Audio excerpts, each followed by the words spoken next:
LS sent me this tractor about 8 months ago with the idea of letting me use it for a year. In that 8 months, I've been able to put a little over 125 hours on this machine.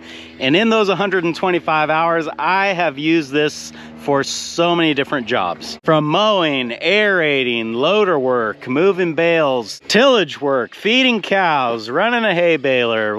I'm sure I'm forgetting something. So in this video, I want to talk about what these last 125 hours have been like. And if you're thinking about buying a tractor like this, hopefully I can give you some insight into what you're actually getting. That's what's going on today on Farmer Tyler Ranch.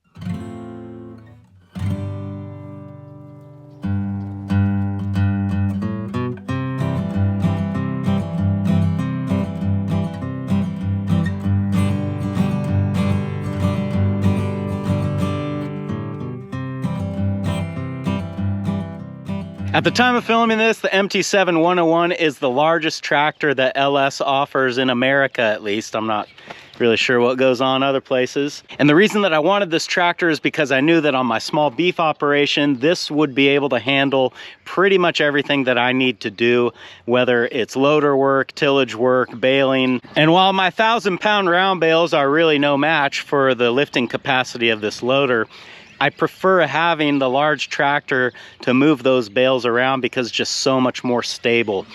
A much smaller tractor would lift those bales with no problem, but when you get those bales suspended, 10, 15 feet off the ground, it's nice to have a big, heavy tractor as a ballast so that you're not, starting to feel tippy. Up to this point, everything that I've asked the tractor to do, it has done without much issue. And that includes pulling a 12-foot chisel through ground that was sun-baked and rock hard. That was probably reaching the limit of what the tractor would do in the way that I've got it set up. I think if I filled these back tires with liquid ballast that we could probably push it even further. But I'm not planning to do that until I feel like it's really necessary, because I would honestly rather leave the tires empty if I can. Baling hay this year was a real treat with this tractor because it sits up a little bit higher than the one that I used to use, which meant that when straddling windrows, I didn't have to worry about like dragging on stuff. The only time that I had any sort of an issue like that was on the windrows that I had to rake, because those were fluffed up quite a bit more. And I think a couple times I did start to ball up a little bit on the belly, but all I had to do was back up a little bit and then it seemed to go right over. You can see the belly of the tractor is pretty smooth. I think the worst offender down here is this little toolbox that I mounted, and I'll talk a little bit more about that later. Another thing that I did appreciate while baling, aside from the cab and the air conditioner, is the fact that this exhaust system is well above the ground. And the concern for me, at least, is that if the exhaust is down low and you're straddling windrows, there's a chance that the hot pipe gets caught on some dry hay, and you can see where things go from there. That's really not a concern with the way that this is set up. That's especially good on a modern tractor that has to use DEF and go through regen cycles where the exhaust gets incredibly hot. That's probably why they have it up here. And speaking of regen, in the 125 plus hours I've got on the tractor, I've still not gone through a regen cycle that I've been aware of. I'm pretty sure that there's a light on the dash that's supposed to come on when it happens, and I've yet to see it. This is the first tractor that I've ever operated that has a regen system, and what I like about the tractor, as opposed to like my truck, for example, is that it does have a little toggle switch right here. Right now I've got it set to auto regen, which means the tractor will just do it when it decides it wants to. But I can click this switch down if it does start to regen, and let's say I don't want it to do it for whatever reason. I can delay the regen, I forget, few times, I think, before it'll make me do it. Or if I click the switch up, I can force a regen. So like when I know that I'm gonna be in the tractor for a long time, running at high RPMs, that would be a good time to force a regen if you know that the tractor needs it. Since receiving the tractor, I think, don't quote me exactly, but I think I have added 8 to 10 gallons of DEF to it over that time to keep it going. I never like fill it all the way up. I just add 2.5 gallons because that's what the jugs that's the size that they come in. And as much as I kind of didn't want a tractor with a Regen and a DEF system, it actually hasn't been that bad. It hasn't used as much DEF as I thought that it might, and it's got a nice gauge on the dash that tells you how full your DEF tank is in a percentage. So it's pretty easy to see where you're at and know when you need to refill. And a little side note, if you're noticing that the tractor is awfully dirty for a review video, shouldn't I have washed this? I thought about it, but then I thought, you know what? I want to show it to you in its natural state. If I'm doing a 100-hour review on a tractor and it looks pristine, it kind of suggests that I've been babying it, and I don't really feel that's the case. I think in this time that I've had it, I've treated it the same way that I would if I'd bought it. I haven't been overly abusive on it, but I also haven't babied it. I've asked it to do what I need it to do, whether that's easy, hard, or whatever. So if it is not obvious at this point, I will tell you that I've been pleased with the tractor.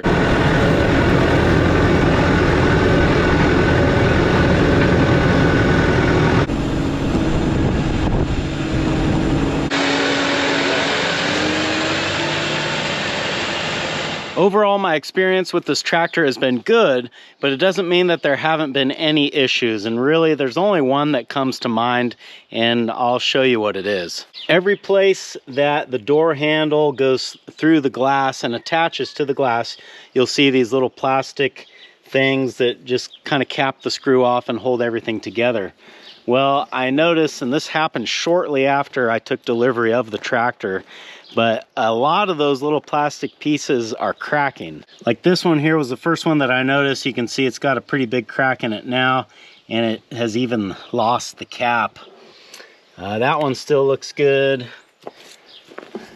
This one's cracked. That one's cracked and actually broken, it looks like. So I brought this issue to the attention of the guys at LS, and it turns out that this is a problem that they knew about, and they've already updated these pieces to, I'm guessing, some stronger plastic that is not prone to cracking. And they've sent me a bunch of them. I haven't got a chance to replace these yet, but it's nice to know that the issue is taken care of, and with the upgraded parts, this shouldn't happen again. And I guess my other gripe is the fact that it doesn't have a toolbox on it anywhere, and I've actually seen other tractors that did come with one. They mount them right up here on the side of the loader.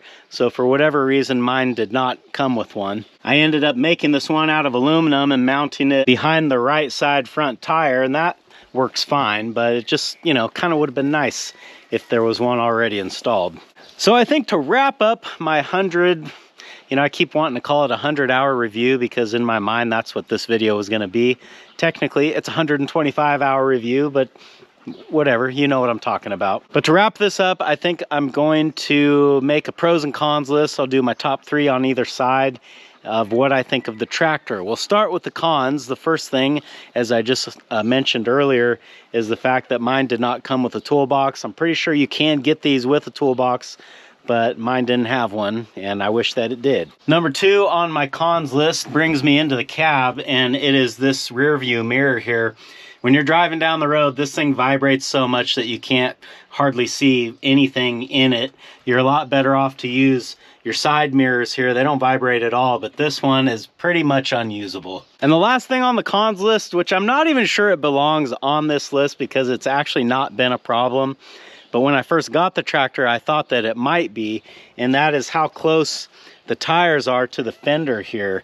I was afraid that, like, when you drove through mud or something, if your tread packed up a little bit, that you'd be able to hear this scraping in there and it could potentially break the fender, but it's never happened, and I've driven through a lot of mud with this tractor. And I've seen on other MT7101s that don't have the R-tread tires, they have, I forget what it's called, but it's a different one, and they seem to have more clearance. So I don't know if just the lugs on the tire don't stick up as much.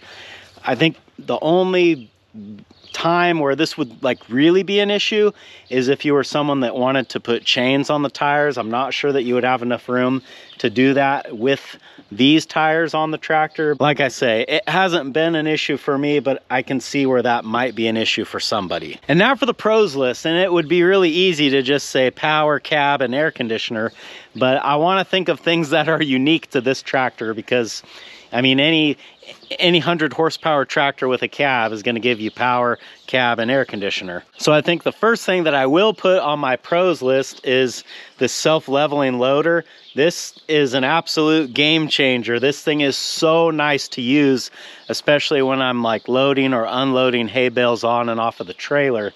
Or stacking them in the barn. It just makes it so much faster and easier to do that. Also, if you're gonna do anything with pallet forks, the self-leveling loader is awesome for that as well. Next thing on the pros list is this little guy right here. This lever controls your 3-point hitch up and down, so when you're hooking up to an implement, you're not always having to climb back into the tractor to raise or lower your arms.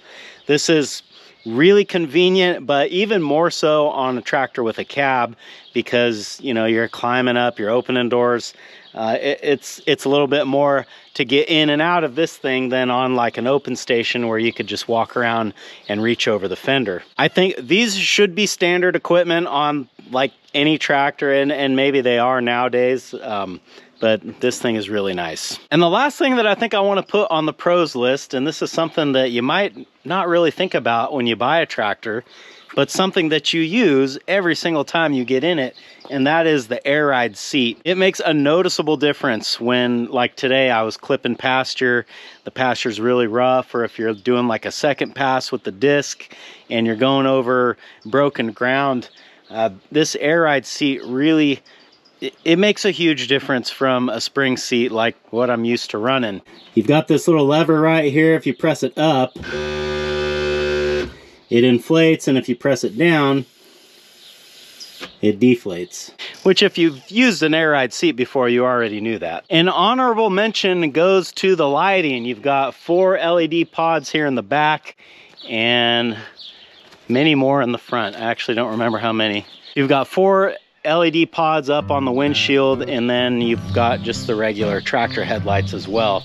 You can run these on all together, and I have done some groundwork, and I think I planted hay at night also, and these lights were really nice. So that is my take on the MT7101. We'll check back in on this tractor at 200 hours or whenever LS takes it back, whichever one comes first.